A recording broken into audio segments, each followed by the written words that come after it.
विधवा वहिनीचे दिरासोबत अनैतिक शरीर संबंध पुढे घडले भयंकर. ऐकूनच पायाखालची जमीन सरकेल. माणसाला माणुसकीचे भान राहिलेले दिसत नाही.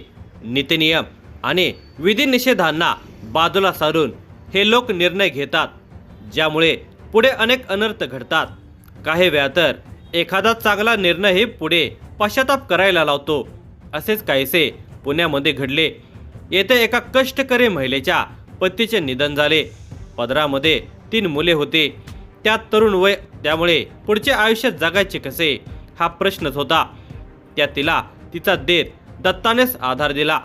तिला वाटले तो तिचा आणि तिच्या मुलांचा सांभाळ करेल, कारण ती मुले त्याच्या भावाचीच होती. त्या दोघांनी घेतलेल्या निर्णयाला नातेवाईकांनी पाठबळ दिले. पण नंतर मात्र दोघांच्या मध्ये भांडण सुरू झाले. हे भांडण इतके टोकाला गेले की एका रात्री त्याने तिला ठार मारले. पोलिसांनी 24 तासाच्या आत त्याच्या मुसक्या आवळल्या. तिचा जीव गेला, तो तुरुंगात गेला आणि तिची 3 मुले मात्र पोरकी झाली. या धक्कादायक घटनेचा सविस्तर वृत्तांत पुढे पाहण्याअगोदर जर तुम्ही या चॅनेलवर जर नवीन असाल तर प्लीज आपल्या या मराठी चॅनेलला नक्की सबस्क्राईब करा. दत्ता काळूराम जगताप हा मूळचा मावळ तालुक्यामधील बेबोडोहोळ या गावचा रहिवासी. दत्ताच्या भावाचे जवळजवळ 10 वर्षापूर्वी निधन झाले होते. त्याला पत्नी कुसुम आणि 2 मुले आणि 1 मुलगा अशी 3 अपत्ये होते.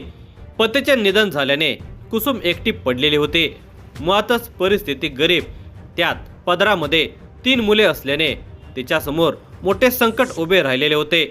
तशी ती काम करत असे, पण एकटीने आयुष्य काढणे तिच्यासाठी कठीणच होते. त्यातच तिचा दीर दत्ता तिला आधार देण्यासाठी पुढे झाला. कुसुम 4 चौघीमध्ये उठून दिसणारी होते, तरुण होते. ती दत्ताला आवडत होते.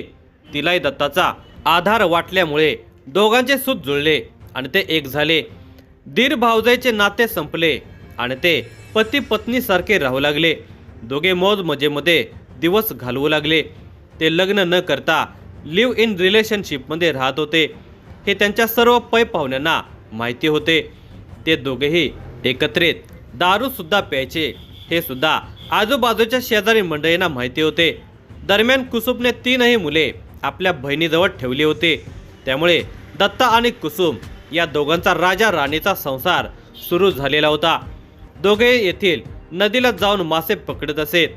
पकडलेले मासे बाजारात नेऊन विकायचे.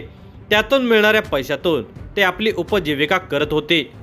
कधी भंगार गोळा करून ते विक्री करायचे. त्यामधून जे पैसे मिळत त्यातून मग त्याची दारू आणायची आणि चिकन अथवा मटण आणून खायचे, असे त्यांचे उद्योग सुरू होते. ते दोघे दारू पिले की धुंदीत त्यांची मौज मजा रंगत होते. पहिले काही दिवस दोघांच्यावरही प्रेमाची नशा होते, पण नंतर हळूहळू त्यांच्यामध्ये खटके उडू लागले. दिवसामागून दिवस जात होते. प्रेम आटत जात असल्यामुळे भांडणे पेटत चालली होते. त्या दोघांच्यामध्ये सतत शिवीगाळ, भांडण तंटा होत असायचा. सुरुवातीला आजूबाजूचे शेजार पाजारचे लोक सोडवायला जायचे, परंतु त्यांच्या रोजच्या भांडणाला शेजारही कंटाळल्यामुळे त्यांनी जाणे बंद केले. काही दिवसांचा कालावधी निघून गेला. कुसुमची बहीण लक्ष्मी जाधव ही अधूनमधून बहिणीला भेटायला आल्यावर समजून सांगायची की तुम्ही भांडण तंटा कशाला करता, तुमच्या दोघांचा संसार आहे, नीट राहा, समाजाला कशाला तमाशा दाखवता. दत्ता तेवढ्यापुरता हो म्हणायचा, पण ती रात्र गेल्यावर दुसऱ्या दिवशी पुन्हा त्याचा 2-4चा पाडा चालूच असायचा.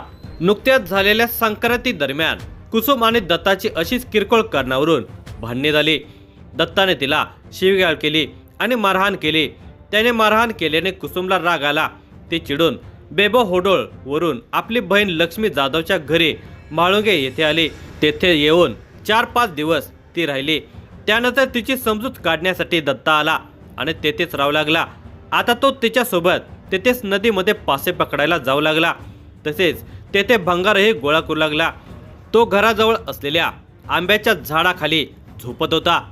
तेथे लक्ष्मी जाधवने त्या दोघांना 4 हिताच्या गोष्टी समजावून सांगितल्या. त्याने ते सगळे ऐकून घेऊन मान डोलावले होते. दत्ता आणि कुसुम या दोघांनी मिळून दुसऱ्या दिवशी बऱ्यापैकी भंगार गोळा केले होते.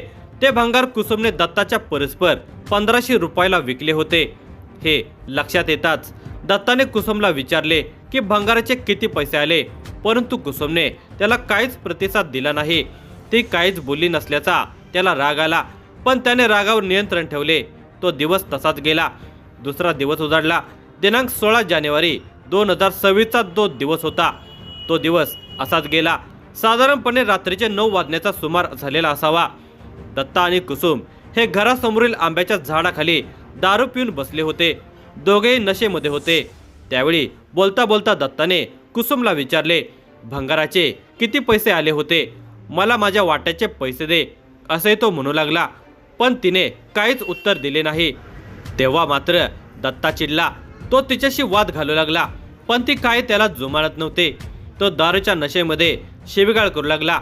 तेव्हा मात्र कुसुमचाही पारा चढला, कारण तीही नशेमध्ये होती. ती त्याला उलटे बोलून शिवीगाळ करू लागली. तिच्या तोंडाचा पट्टा सुरू झाला. तसा त्याच्या रागाचा उद्रेक झाला. त्याने तिला लाथा बुक्क्यांनी मारहाण करण्यास सुरुवात केली. तो तिच्या छातीवर पोटावर मारू लागला. त्या दोघांची बराच वेळ झटापट चालू होती.